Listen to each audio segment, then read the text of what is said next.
Argentina garsėja ne tik Buenos Airėm, Iguasu kriokliais ar didingais Patagonijos ledynais, bet čia taip pat yra ir daugiausiai senų, didelių, svarbių lietuviškų vietų visoje Lotynų Amerikoje. Tai ir seni lietuvių klubų rūmai, didžiulės lietuvių bažnyčios, taip pat ištisi miestai Patagonijoje, prie kurių įkūrimo smarkiai prisidėjo lietuviai, lietuvių muziejus ir kita. Kartu su gabalėliais Lietuvos nuvažiavom visas tas vietas, sukorėm turbūt daugiau nei 20 000 kilometrų per ne vieną ekspediciją. Ir čia parodysim paskutinę mūsų ekspediciją, baigiamąją, kurios metu apvažiavom svarbiausias lietuviškas vietas, atradom labiausiai nutolusias, apleistas, pamirštas lietuviškas vietas ir kartu nufilmavom tas pačias didingiausias. Šitos ekspedicijos metu buvo sudėti paskutiniai štrichai mūsų knygai Gabalėliai Lietuvos Lotynų Amerika, kurią jau galite rasti knygynuose. Ten visos įspūdingiausios nuotraukos ir istorijos, o čia be istorijų taip pat ir vaizdo įrašai iš tos ekspedicijos užkulisių ir taip pat iš visų tų nuostabių lietuviškų vietų. Į Argentiną atvykom ne pirmą kartą. Esam pervažiavę visą nuo Buenos Airių iki paties Patagonijos galo ir ledyno aplankę tas lietuviškas vietas ir seniau. Tačiau grįžom su nauja misija atrasti tas labiausiai nutolusias lietuviškas vietas. Šį kartą skiriam daugiau nei mėnesį tam ir taip pat nufilmuoti lietuviškas vietas, kadangi Gabalėliai Lietuvos misija nuolat plečiasi. Anksčiau buvo tinklapis Gabalėliai Lietuvos LT, kuriame taip pat galite rasti visą medžiagą apie lietuviškas Argentinos ir kitos Lotynų Amerikos vietas. O dabar taip pat ir šitas YouTube kanalas Gabalėliai Lietuvos. Dabar čia įdėši. Visiškai nesitikėjom, bet mūsų didysis žiedas po Argentiną prasidėjo nuo Beriso. Berisas, sakyčiau, visam pasaulyje, ne tik Lotynų Amerikoje, yra tas miestas, kur geriausiai sekasi išsaugoti tą seną lietuvybę. Reikia suprasti, kad į Argentiną paskutinė didelė lietuvių imigracinė banga vyko praktiškai prieš 100 metų. Tarpukariu, 26-29 metais. Ir tie žmonės, kuriuos šiandien susitinkam Argentinos lietuviai, tai jau yra bent jau vaikai, bet dažnai ir anūkai ar proanūkiai tų imigrantų iš Lietuvos. Ir štai nepaisant to, Berise yra 2 lietuvių klubai, Nemunas, Mindaugas, labai aktyvūs, su ne vienu galėjom susikalbėti ir lietuvių kalbą, įskaitant ir jaunimą. Kodėl būtent nuo ten netikėtai prasidėjo ši kelionė? Sulaukėm iš Fakundo, su kuriuo susipažinom per praeitą savo kelionę į Argentiną, kvietimo, kad Mindaugas, vienam iš tų 2 Beriso lietuvių klubų, vyks didelė šventė, sezono uždarymas, kadangi vasara Argentinoje būna tada, kada Lietuvoje žiema. Tai kartu sutampa ir su kalėdom, su didžiosiom šventėm, tai iš esmės tuo metu klubuose nieko nevyksta, ir štai buvo gruodžio pradžia, sezono uždarymas. Į tą uždarimą susirinko netikėta gausybė žmonių, šokiai, choras ir lietuviškas dainas taip pat dainavo. Taip pat džiaugiasi Berisas, kad Martina Radžiūnas, vietos kito lietuvių klubo Nemunas narė, buvo išrinkta imigrantų ambasadorė. Ir čia turbūt yra atsakymas į tai, kaip taip ilgai pavyksta išlaikyti lietuvybę Berise. Ir ne tik lietuvybę. Tam mieste yra daug tokių tautinių klubų. Tai graikų, italų ir kiti, ne vieną jų pravažiavom. Ne vienas jų, kaip ir tiek Nemunas, tiek Mindaugas, yra išpuošti įspūdingais bareljefais ar freskom. Pavyzdžiui, štai čia yra Mindaugo bareljefas. Na tai Mindaugas su kryžiu krikštijantis Lietuvą, kadangi Mindaugas yra katalikų lietuvių organizacija. O štai čia yra Nemuno bareljefas, kuris taip pat atspindi Lietuvos tradicijas. Berisa kasmet sukurta tokia imigrantų šventė. Tai imigrantų šventė vyksta rugsėjo į spalio mėnesį kiekvienais metais. Daug žmonių dalyvauja, virš 100 000 žmonių per visą mėnesį. Ir ta ceremonija prasideda rugsėjo 4, kad yra pagal Argentinos įstatymą, yra paskelbta kaip imigrantų diena Argentinoje. Tai visoje Argentinoje vyksta švenčių ceremonijos, o Berisa vyksta ypatingai. Pagal Olimpiada, kai vyksta su Olimpiada. Pas graikus pradeda sportininkai ir imigrantų bendruomenės nariai su liepsna bėgti po kiekvieną imigrantų bendruomenę, uždegti liepsną. Apie 200 žmonių susirenka, plus žiūrovai.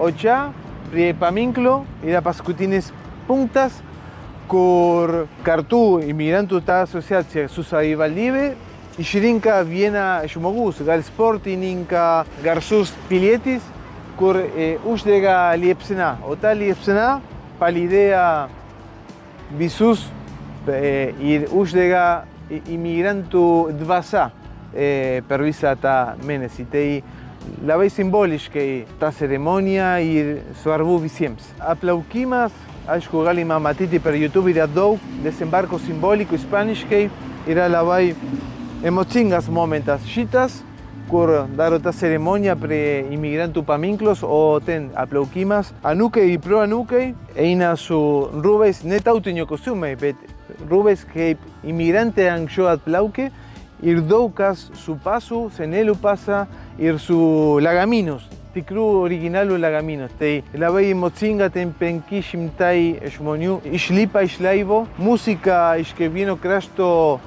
yra įjungta ir yra labai laukiamas momentas. Tai apie 5000 žmonių ateina pažiūrėti, jeigu geras oras yra. Tas yra vienintelė ceremonija, kur vyksta Argentinoj per imigrantų šventę. Tai ta ceremonija vyksta čia Berisso. Tai irgi mums didelė garbė, kad egzistuoja ta ceremonija pas mus.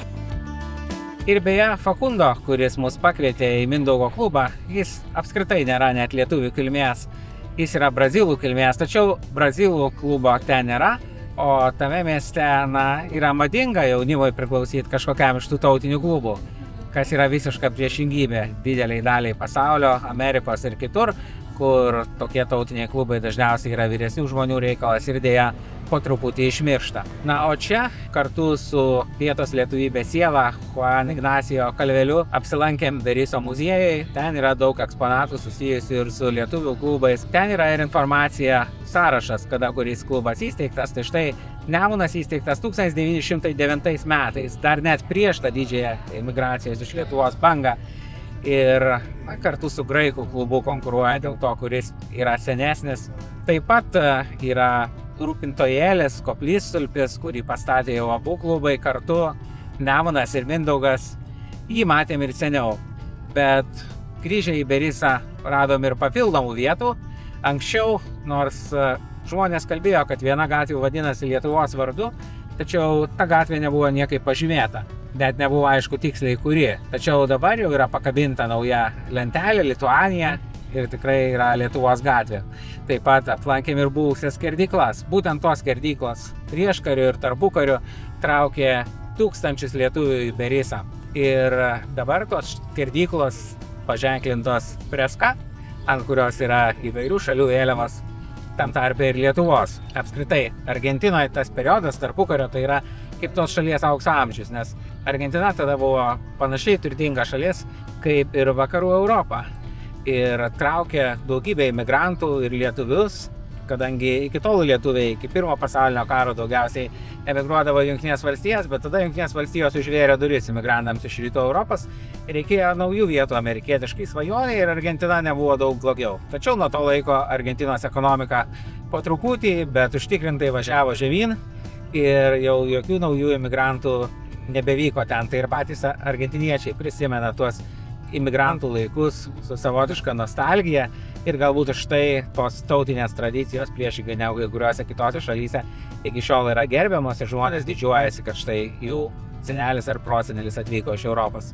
Pamenu, kai lankėmės pasaulio lietuvių jaunimo kongrese, tai ten pačioje pradžioje vedėja uždavė tokį klausimą, kas iš jūsų patys emigravo iš Lietuvos, tai pakėlė rankas daug Europos lietuvių. Tada kieno jūsų tėvai, kieno seneliai emigravo iš Lietuvos, tai pakėlė rankas JAV, Kanados lietuvių dauguma. O tada paklausė, o kieno proseneliai ir pakilo rankos iš esmės tik Lotynų Amerikos lietuvių, nes nors iš tikrųjų tai daug daugiau tokių žmonių, kurių proseneliai emigravo iš Lietuvos, tarkim, Jungtinėse valstijose, bet Argentinoje, Urugvajoje jie vis dar dalyvauja tokie žmonės lietuviškoje veikloje, tuo tarpu Jungtinėse valstijose jau gerokai mažiau.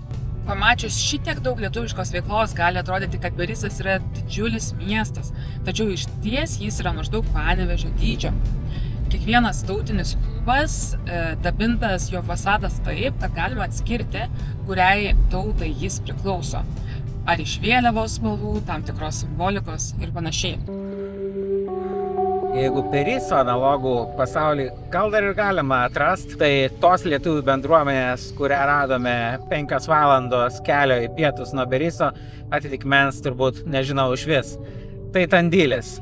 Ten lietuvių bendruomenė Laisva Lietuva įsikūrė 2010 metais, jo vėliavų aikštėje plazda ir Lietuvos vėliava, nepaisant to, kad jokie lietuviai tiesiai į Tandilį niekada neemigravo išvis. My grandfather came to first Buenos Aires port because most of the immigration came to Buenos Aires port at that time. And then he traveled to Santiago del Estero, that is another province in Argentina. And then my father and his brothers came here to Tandil because of the shop. They need to find a shop, and in the 1960s the industry were growing here in Tandil, and because of that they came to work here in 1960s. Our community is very new. Actually, we are 12 years old. We are one of the youngest communities in the city. Our city is 200 years ago, and our community 12 years ago, and that happened when my cousins, Selene and Florencia and I, started trying to discover something about our Lithuanian roots. We started looking for some information. We got in touch with the Berizos community, Neamunas, and they started teaching us how to cook, how to dance, these kind of things. We came here to Tandil. It was about 2010, the year, and we started looking for more Lithuanian families here. And we could find more Lithuanian families. And then we started creating the community. Little by little, we started with the dance. The first activity was dancing. Then we started cooking. We started with some children activities. And then it was like little by little, and without thinking that we are creating a community, we started with the community. The Lithuanian families that came to Tandil are descendants, not original Lithuanian people. They are Lithuanian descendants, and they came here mainly because of the shop. Because of the factories, because of the military service and these kind of activities, they came here because of that. And then we started knowing each other, and then we started with that sensation, that feeling that you want to know who you really are and which your ancestors are, and then because of that we created a community. Nowadays we have many activities. One of the main activities are the dance group. We have adults dance group that are about 60 people in nowadays, and we are from 12 years old to 62 years old. Then we have a wide range of people. We are dancing everyone together. It's very nice. We have the children group. The children learn the language, learn some art craft related with Lithuanian. They learn how to dance Lithuanian traditional dances.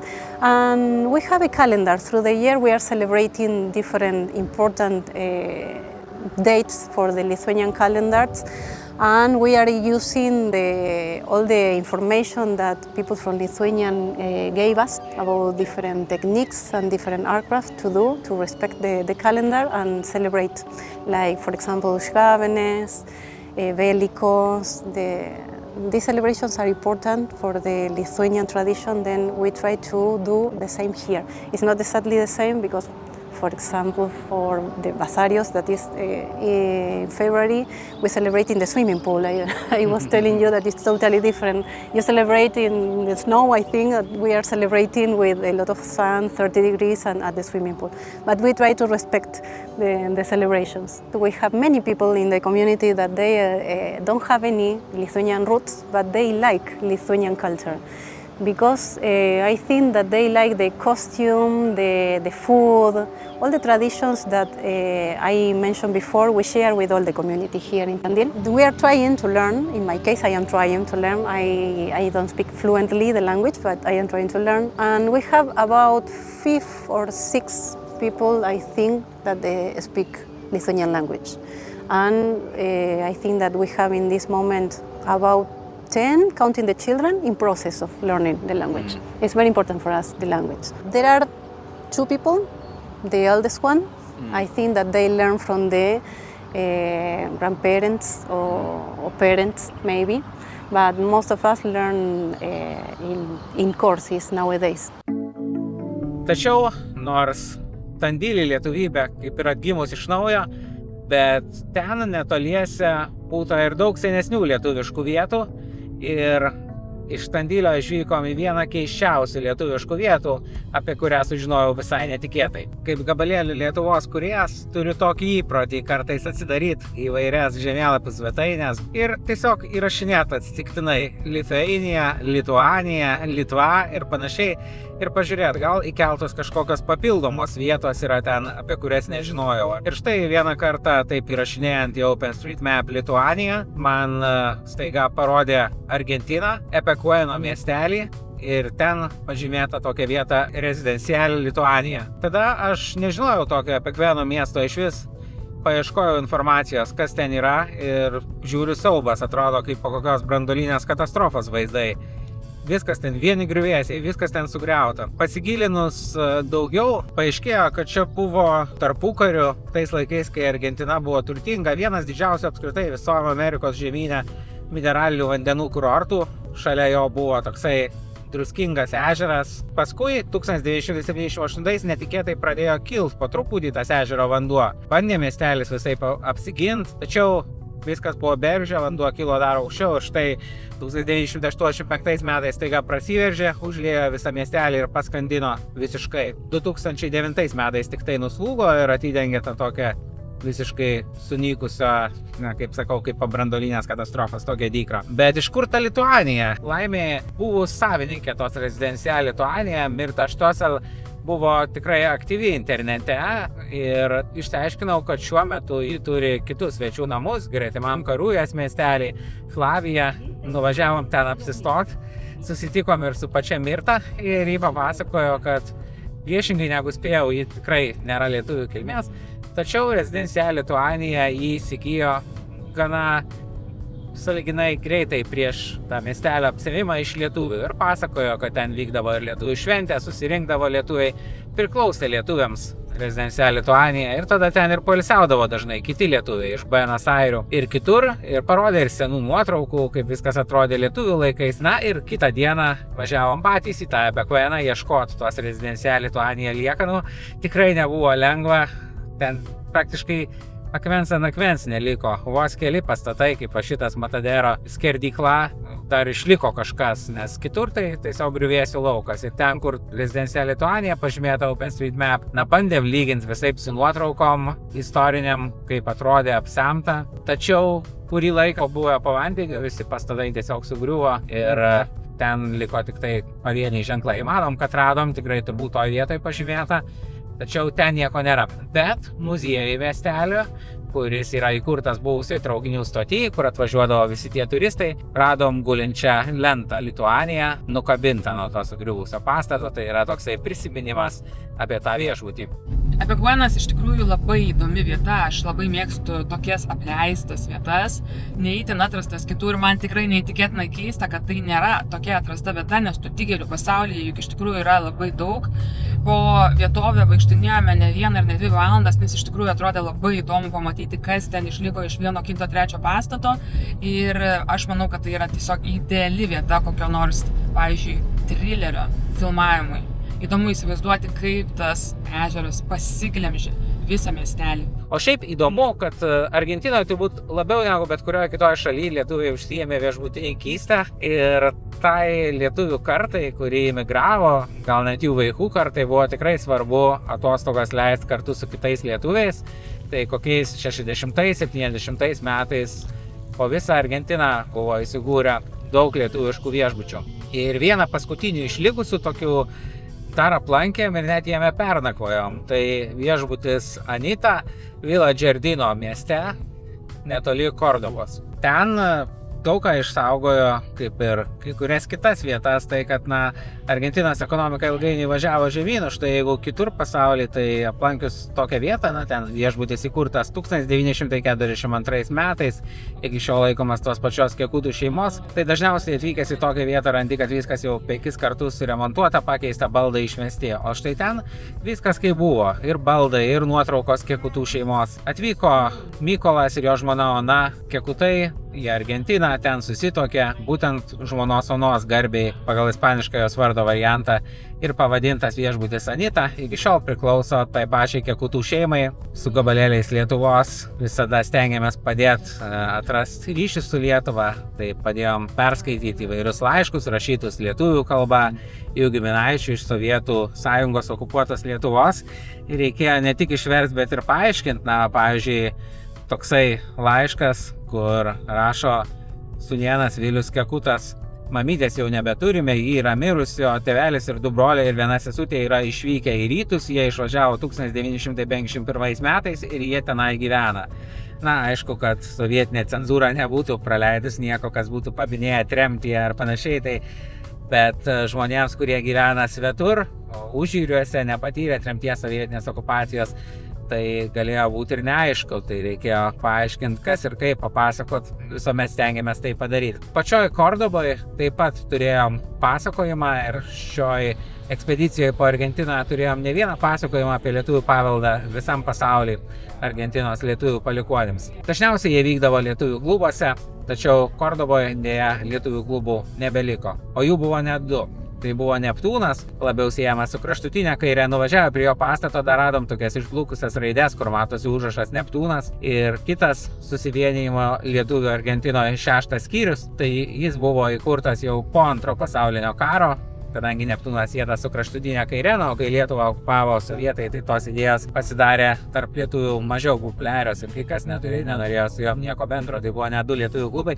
Deja, nors kituose Argentinos miestuose, kur tik buvo lietuvių klubai, ten išliko, ar tai Beryse, ar Buenos Airese, ar Rosarijai, tai Kordoboje abu 2 lietuvių klubai apie 80-90 metus užvėrė duris, tai pasakojimas vyko nuomotose patalpose, kur dabar nuomojasi lietuvių bendruomenė. Džiugu, kad bent jau Kordoboje išliko Lietuvos gatvė, kol Lietuva buvo okupuota sovietų, labai svarbu Argentinos lietuviams kovoti už gatves pavadintas Lituanija, Republika de Lituanija, dargi Lietuvos Respublikos, tai pabrėžiant Lietuvos suverenumą. Iškovojo ne vieną tokių ir ne tik, kad iškovojo gatvę pavadinimus, bet kaip ir Kordoboje pakabindavo ir tokias gražias atminimo lentas, kad ši gatvė pavadinta Lietuvos vardu, kodėl galbūt pavadinta Lietuvos vardu, kaip tas pavadinimas pasiektas. Apskritai tos atminimo lentos, tai tokia Argentinos tradicija, visur jas kabina, tokias įspūdingas metalinės atminimo lentas. Ir netgi lietuviškose vietose, lietuvių klubuose rasi daugybę tokių atminimo lentų, pavyzdžiui, Lietuvos prezidento vizitui ir bet kokiam kitam įvykiui tam klube. Visgi lietuviški viešbučiai ir poilsinės Argentinoje nėra tik tai praeitis. Ir tikriausiai pati garsiausia Argentinos lietuviška vieta irgi yra lietuvių poilsinė, ar tiksliau ištisas lietuviškų namelių kaimas, tolimoje Patagonijai, prie Eskelio miesto. Šį kartą ten nevažiavom, ten tikrai toli, tačiau ši vieta visam pasauliu turbūt neturi lygių ir ją sukūrė viena Lukoševičių šeima, Bruno ir Olga. Bruno bronius lietuvių kilmės, jį dar susitikom, vėliau jis iškeliavo Napilin. Olga ne lietuvių kilmės, bet taip pat nemažiau nei bronius myli tą lietuvišką miestelį, kuris pavadintas Lietuvių sodyba Alprun pagal Olgos ir Bruno vardus. Ten tiesiog Eskelį, kur niekada nebuvo kažkokios istorinės didelės lietuvių bendruomenės, jie nuo nulio pastatė tokį lietuvišką kaimą ir kaip pasakojo patys, įkvėpimą davė Rumšiškės. Būtent greitai po Lietuvos tapimo vėl nepriklausoma, jie, seni Argentinos lietuviai, ne iš to regiono, tai iš pagrindinių miestų nuvyko aplankyti Rumšiškės ir ten rado Bruno giminės namą. Ir tai įkvėpė juos pastatyti panašias Rumšiškės ten Argentinoje. Ir pastatė. Kas mane stulbina, tai kad jisai yra taip toli, tačiau aplankytas labai nemažai žmonių. Kiek Lietuvoje esam kalbėję su lietuviais, kurie yra arba užkietėję keliautojai, arba lankėsi Argentinoje. Na tikrai neretas minėjo, kad aš buvau Eskeli. Jo, buvau Eskeli, labai patiko. Ir panašiai. Tai iš tikrųjų tas kelias, Ruta 40, 40 kelias, Argentina vedantis į ledynus, pavyzdžiui, Perito Moreno, yra vienišas kelias, kuriuo ten ir reikia keliauti, jeigu norisi pamatyti tokią gamtos grožybę kaip ledynai, ir man jie paliko tokį didelį įspūdį. Ta baltuma, tiesiog, wow, super vieta. Tikrai linkiu jums irgi aplankyti, jei planuojat lankyti Argentiną, ir aišku, nepamiršti apsistoti namelyje Palanga arba Nida pakeliui Eskelyje. Yra namelis, muziejus, kur daug informacijos apie Lietuvos tradicijas, Lietuvos istoriją, bet taip pat Argentinos lietuvių istorija. Pavyzdžiui, yra staklės, kuriams spausdintas ilgiausiai ėjęs Argentinos lietuvių laikraštis Argentinos lietuvių balsas. Taip pat daug informacijos apie pirmuosius lietuvius kolonistus tolimoje Patagonijoje. O tokių irgi buvo. Dar prieš tą didžiąją lietuvių bangą, kuri atvyko tarpukariu. Dar prieš Pirmą pasaulinį karą buvo tokia Šlabelių šeima, kur Izidorius Šlabelis, buvęs tremtinys į Sibirą dar caro laikais, galiausiai atsidūrė Argentinoje, gavo ten žemių ir buvo vienas Sarmiento miesto įkūrėjų.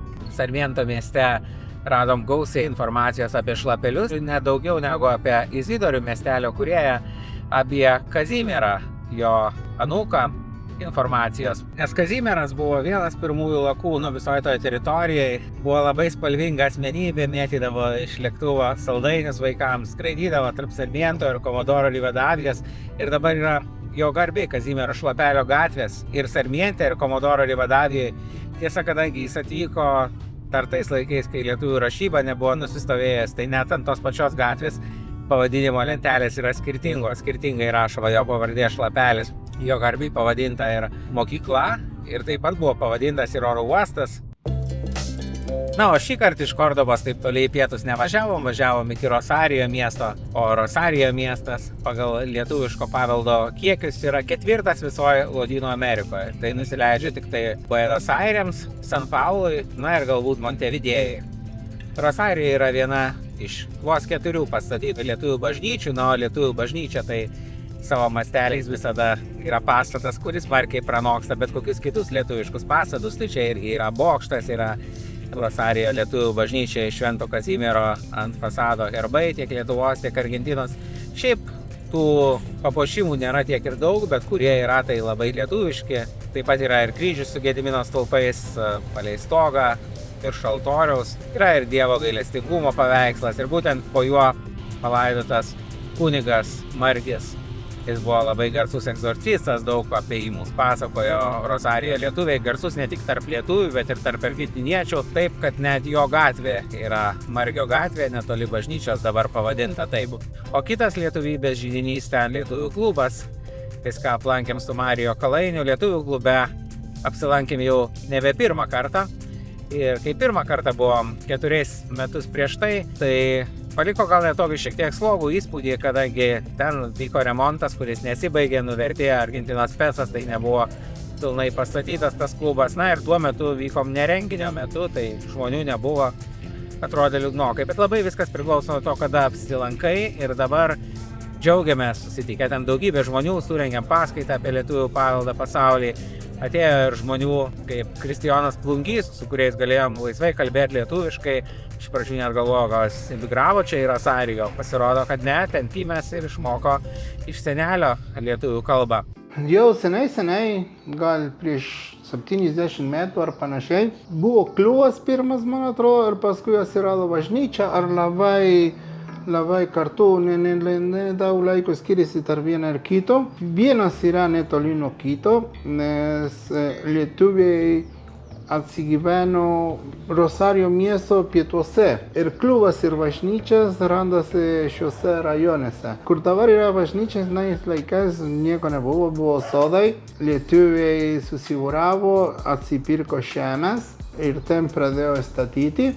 Ten labai daug padėjo bendruomenė iš Čikagos arba Lietuvių fondas, nežinau tikslo pavadinimo anais laikais, bet gavo pagalbos pašalpos iš Čikagos. Jie patys čia daug padarė, daug surinko pinigų ir daug padėjo, nes mano seneliai kaip ir kiti išeidavo iš darbo dirbti bažnyčiai, statybai. O klubas maždaug tą patį istoriją, panašiai šeimos susirinko, įkūrė klubą, nusipirko žemę, stato klubą ir susibūriavo tenai. Anais laikais buvo taip pat šokių ansamblius, buvo skautai, buvo tanktininkai ir taip toliau. Kai mūsų klebonas mirė prieš 25 metų ar daugiau, jau paskui nebuvo lietuvių kunigo arba klebono, iš Lietuvos nebuvo. Dabar bažnyčia yra paprasta bažnyčia, kur visi dalyvauja, visi eina į mišias, bet į ispaniškas mišias. Jau nebeliko lietuviškos mišios, dėl to, kad kunigo nėra. Šitam rajone tikrai gyvena daug lietuvių, viena šalia kito. Ir reikėjo pavadinti nors vieną gatvę su lietuviška vardą. Anas laikais bendruomenės pirmininkas ir visa valdyba susitiko su tuo laiko miesto meru. Ir buvo nuspręsta gauti vieną gatvę, kur galėjom pavadinti Lietuva. Ir tai gavo mūsų kašė Lituanija. Ir jau virš 60 metų ir iki šiol niekas nepakeitė pavadinimą. Visi žino, kad ten yra kašė Lituanija. O kaip atsirado Lietuvos Respublikos mokykla? Irgi panašiai, nes ten šalia lietuvių parapija. Jie nusprendė, kad reikia mokyklos, stato tą mokyklą ir garbiškai pavadino Republika de Lituanija.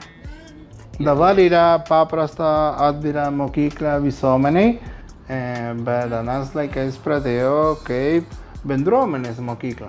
Taip pat Rosarijas Argentinoje žinomas kaip vėliavos miestas, nes čia sukurta Argentinos vėliava, yra didelis paminklas vėliavai ir kiek žinau, čia prie to paminklo vėliavai kartais keliama ir trispalvė. Kada tai vyksta ir kokia tai ceremonija? Prieš 20 metų Ruben Repšys turėjo tokią gerą mintį, jis buvo mūsų garbės konsulas ir iki šiol mes švenčiam kiekvieną vasario 16 dieną mūsų nepriklausomybės dieną. Yra oficialius minėjimas, ateina į minėjimą miesto meras, kartais atstovas arba kartais teko ir gubernatorius ten dalyvauti. Tikrai rimtas renginys ir ten mes su orkestru, su viskuo ir nemažai žmonių susirenka. O kokia lietuviška veikla vyksta lietuvių klube? Dabar pagrindinė yra šokių ansamblių, tautinius šokius, ta prasme. Jie kas šeštadienį susirenka, būna ten repeticija ir kas antrą ar trečią mėnesį važiuoja po Argentiną ir turi pasirodymus. Iš jūsų 4 senelių tik 2 yra lietuvių kilmės. Taip. Kaip atsitiko, kad taip gerai išmokot lietuvių kalbą? Čia yra, ačiū, vasario 16 gimnazijos darbą. Visi iš mūsų miestų, kurie kalba lietuviškai, yra dėl to, kad jie buvo ten gimnazijoje, Vokietijoje, Hüttenfelde. Šį kartą turėjom daugiau laiko, kadangi keliavom po Argentiną dirbdami nuotoliu, tai galėjom pabūti ne vieną dieną, kiekvienoje vietoje ilgiau. Ir Rosarijoje taip pat susitikom Jolę Patečkytę, kuri išsaugojo daug dokumentų susijusių su lietuvių bendruomenės veikla. Iš Rosarijo važiavom link Buenos Airių, tačiau pakeliui laukia dar kelios stotelės, pirma jų Lujanas. Tai yra švenčiausia Argentinos vieta, galima taip pasakyti, kaip lietuviai turi Šiluvą, tai argentiniečiai turi Lujano baziliką. Ir dar Eskelio muziejuje prieš 4 metus mačiau nuotrauką tokios atminimo lentos, kuri pakabinta ant tos Lujano bazilikos Lietuvos nepriklausomybės jubiliejaus proga. Galvojau, nuvažiuosiu, surasiu tą lentą, kiek pagalbėjau su vietiniais, bazilika dabar kaip tik buvo rekonstruota ir tos lentos nukabintos. Galbūt sakė, kada atsiras muziejų, bet bazilikoje atsirado nauja su Lietuva susijusi vieta, tai bazilikos rūsy kabo paveikslai Marijos vaizdiniams iš įvairių pasaulio vietų. Ir taip pat yra ir Aušros vartų Marijos paveikslas, tiksliau jo kopija. Ten taip pat kabo Lietuvos vėliava, tai apsilankėm toje kriptoje, nufotografavom Aušros vartų Marijos paveikslą, Lietuvos vėliavą ir tada keliavom į kitą vietą netoli Buenos Airių, vieną keisčiausių ir paslaptingiausių Argentinoje ir tą, į kurią nukeliaut buvo tikrai sunkiausia, nes automobilio ten nepakako. Jau kuris laikas buvau matęs internete tokią nuotrauką. Viešbutis Lietuva, Argentinoje, užrašas Lietuva, fasade Gedimino stulpai, apleistas atrodo pastatas, kurį stovi, padėjo Marcelo Rolando katinas, su kuriuo buvom susipažinę seniau per pirmą ekspediciją. Jis papasakojo, kad ten jo tėvai lankydavosi, buvo svarbus lietuvybės židinys, kurį įkūrė toks mokytojas Nalivaika, kažkada atsiųstas tarpukario Lietuvos, kad mokytų Argentinos lietuvių vaikus, bet paskui Lietuvą okupavo ir jis ten pasiliko, na ir štai įsikūrė tą viešbutį. Bet čia toks įdomus faktas, pasirodo, į tą viešbutį neįmanoma niekaip nuvažiuoti keliu, nes jis stovi Paranos upės deltoje. Tai tikrai unikalios vietos į šiaurę nuo Buenos Airių, kur kaip tokia Venecija tarsi išsišakoja tą upę į daugybę vagų ir ten tų vietų negali privažiuoti niekaip kitaip, tik tai plaukte. Taigi nuvažiavom į Vižą Paranasito, kaip tartų argentiniečiai, miestelį, kuris artimiausias miestelis tam viešbučiai Lietuva. Na ir pradėjom rinkti informaciją, kaip ten būtų galima nuplaukt. Pašnekėjom, davė vietinio gaisrininko kontaktus, nes sako, jis turi laivą, susitarėm su juo, už kiek nuplukdytų prie to viešbučio Lietuva. Plukdė, kartu parodė ir aplinkinius pastatus, daug ten nugriauta pastatų, apgriuvę, nes potviniai būna. Na ir galiausiai priplaukėm tą viešbutį Lietuva, visiškai dabar užaugus. Jie atrodo, jis dar priklauso lietuvių palikuonims, bet neveikia. Ten gyvena lyg tai žmogus, kuris saugo tą viešbutį. Bet pamatyti ten tokį užaugusį viešbutį Lietuva su Gedimino stulpais kažkur vidury niekur, na ir savotiškai baugu ir tikrai įspūdinga, tikrai viena keisčiausių lietuviškų vietų, kurias teko aplankyti pasaulį. Iš Vižą Paranasito po viso didžiulio rato aplink Argentiną atvykom į sostinę Buenos Aires. Praleidom ten 2 savaitės ir jų tikrai reikėjo ne tik tam, kad galėtume padirbėti nuotoliu, bet taip pat aplankyti ir ilgiau pabūti įvairiuose lietuviškose vietose, sulauk švenčių. Tai pavyzdžiui, per Kalėdas galėjome Kalėdinės mišias eiti lietuvių bažnyčioje Vežanedoje. Ta bažnyčia tikrai milžiniška, raudonų plytų, pastatyta Antrojo pasaulinio karo metais, padedant ir Amerikos lietuviams komplekse, kartu ir didžiulė lietuvių mokykla ir kleponija, buvo ir lietuvių muziejus, būtent ten leistas tas Argentinos lietuvių balsas. Kieme paminklas žuvusiems už Lietuvos laisvę, įvairios atminimo lentos, daugybė vitražų su lietuviškais užrašais, aukotojų vardais, daug tarp jų JAV lietuvių.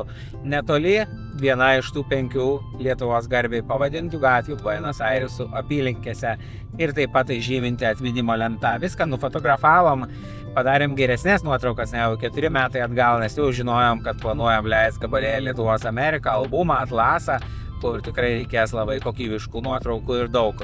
Taip pat surengėm paskaitą apie lietuvišką paveldą visam pasauliu susivienijime lietuvių Argentinoje.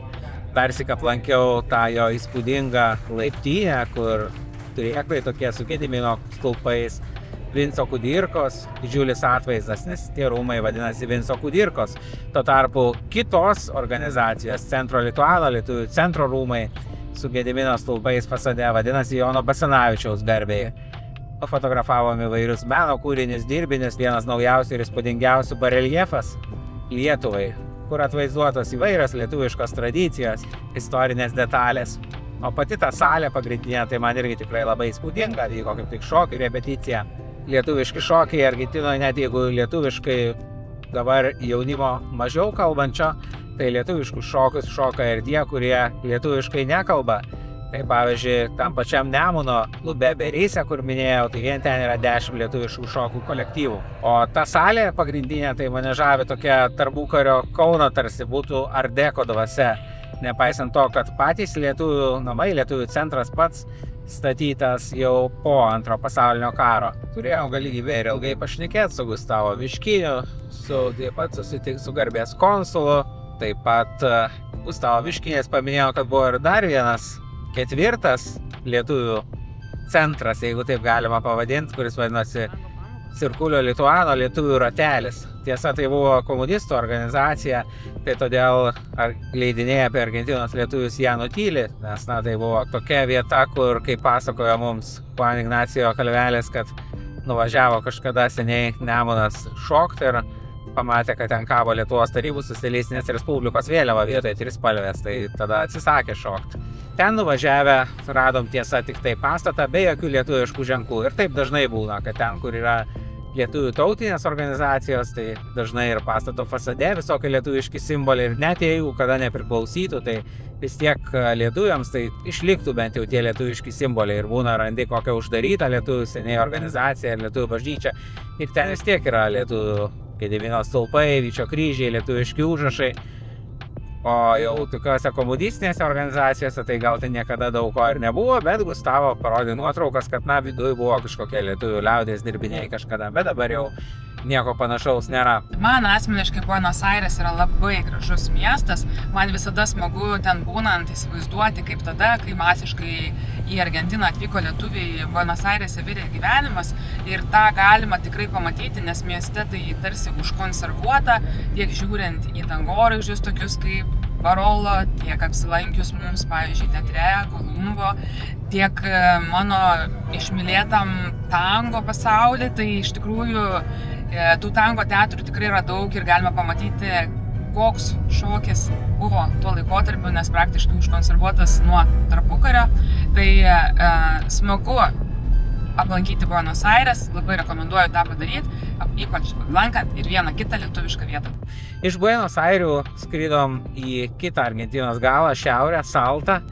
Ten jokių istorinių lietuvių bendruomenių jau nebuvo, tačiau susitikom Davidą Šimoliūną, kuris irgi turėjo viešbutį ir tas viešbutis vadinasi El Lituano, lietuvis. Tiesa, viešbutis užsidarė per COVID ir taip ir nebeatvėrė durų. Tačiau buvo įdomu pakalbėti su Šimoliūnu, kuris net ir tokiuose toliuose, kur nėra jokios lietuvių bendruomenės, šoka su Kordobos lietuviais, nors nuo Saltos iki Kordobos atstumas yra 900 km. Tikrai Argentinoje, sakyčiau, iš visų pasaulio šalių yra didžiausia ta tokia lietuviška ugnis tarp tų senųjų emigrantų iš Lietuvos palikuonių. Nes aišku, yra daug kur dar aktyvesnės lietuvių bendruomenės, bet tai būna šiuolaikiniai emigrantai iš Lietuvos, o čia kalba eina apie 3-4 kartą.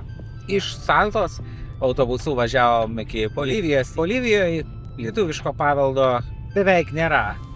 Ir visgi ir ten yra lietuviškų ženklų. Buvo dailininkas Jonas Rimša, kurio darbus radom Bolivijos muziejuose, pavyzdžiui, Sukriai. Taip pat ten dirbo Bendoraitis, lietuvių misionierius. Ten mirė Matas Šalčius, lietuvių keliautojas. Bet tai jau yra pavienės asmenybės. Nors dažnai sakom lietuviška Lotynų Amerika, bet iš tikrųjų ta lietuviška Lotynų Amerika apsiriboja keletų šalių. Tai Argentina, Urugvajus, Brazilija, tarpukario lietuvių bendruomenių šalys. Taip pat Kolumbija, Venezuela, į kur lietuviai emigravo po Antro pasaulinio karo, pasitraukė nuo sovietų. Tai būtent tos šalys ir labiausiai ir atsispindi mūsų knygoje gabalėliai Lietuvos Lotynų Amerika, kadangi būtent ten yra beveik visos tos lietuviškos vietos, kurias galima nufotografuoti, nufilmuoti, aplankyti. Tačiau iš visų šitų šalių vis tik daugiausiai jų yra Argentinoje. Ir būtent Argentinai tenka daugiausiai gabalėliai Lietuvos Lotynų Amerika puslapių. Na, o dabar mes ir vėl važiuojam, ir vėl kely. Bet tas kelias nėra Argentinoje, nežinau, ar tai supratot žiūrėdami šitą video jau seniau. Jeigu supratot, galbūt galit paspėliot, per kokią šalį mes važiuojam dabar. Iš medžių ir kai kurių detalių galima tai suprast, tai yra Australija. Būtent šių metų ekspedicija gabalėliai Lietuvos driekiasi per Australiją. Bus, arba kai šitą žiūrite, galbūt jau yra papildyti gabalėliai Lietuvos LD straipsnį apie Australiją. Na ir taip pat apie kiekvieną lietuviškų vietų turtingą Australijos miestą, Sidnėjų, Melburną, Adelaidę, Canberrą, Pertą, Brisbaną bus sukurti tokie filmai kaip šis. Todėl sekit šitą YouTube kanalą, prenumeruokit gabalėlius Lietuvos ir pamatysit pirmieji filmus apie lietuvišką Australiją, nes šitų lietuviškų vietų yra tikrai įspūdingų, nemažiau įspūdingų nei Argentinoje. Lietuvių bažnyčia Adelaidėje, lietuvių kapinės Sidnėjui, lietuvių pakelės namai, kurie yra turbūt atokiausia lietuviška vieta apskritai pasaulyje. Visas tų vietų istorijas mes išsiaiškinsim, išklausysim iš vietos lietuvių, kaip ir Argentinoje. Kas žino, gal išeis ir knyga Gabalėja Lietuvos Australija, bet tai jau paskutinis etapas. O dabar enciklopedija filmai. Labai ačiū, kad žiūrėjote. Jeigu turit kažkokių klausimų apie Argentinos lietuviškas vietas, būsiu dėkingas, jeigu juos parašysit apačioj komentarus ir aš juos su malonumu atsakysiu. Taip pat, jeigu turit kokių pasiūlymų, rašykit čia. Iki susitikimų iš kitų pasaulio vietų, na, o artimiausiu metu parodysim lietuvišką Australiją.